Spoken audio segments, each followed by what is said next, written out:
Hello, saw your question in the email.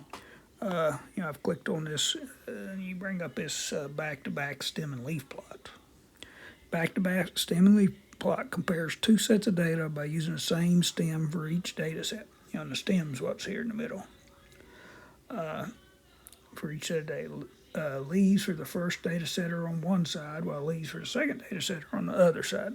So, law firm A, here's the leaves, and law firm B, here's the other leaves. The salaries showing are in thousands for the two small firms. Okay, so I guess part A here, I suppose that's what you're asking me about. You want to look at law firm A, what's the lowest salary and the highest salary.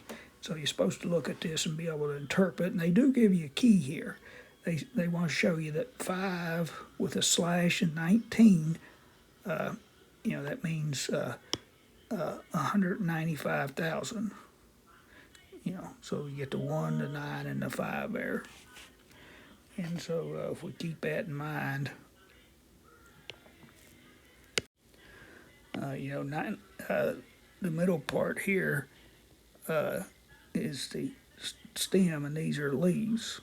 So you get the 195, that's 195,000.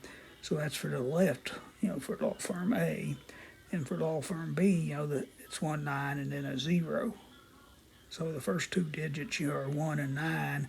And then if you go on the left, the third digit's a 5, or you go on the right, the third digit's a 0, and then you add thousands. So for law firm A, here's the stem. It's a 9, and then this is a 1 here, and so that'd be 91.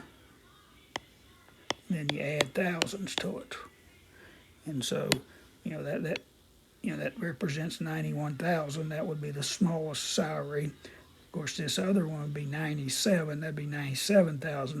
That's more. Then the biggest salary, is just 20, and then you add the 3 to it. So you got 20, you add the 3 to it, and you add your 3 zeros for thousands, so that stands for 203,000. So that's what we see here, the 91,000 and the 203,000. That's for law firm A. Then you repeat this, for law firm B. So you have a 9, that's the stem, and then again you have a 1, so that's going to be 91,000. They have the same lowest salary. Now the highest salary here, that's 19 with a 5, so it'd be 195, and then you add the thousands to it for law firm B. There are blank lawyers at law firm A. I guess you just got to count how many numbers you have here. And blank lawyers at firm B, and you got to count how many numbers we have here. There's 1, 2, 3, 4, 5. Just need to count and put the numbers in here and here. Hope it helps.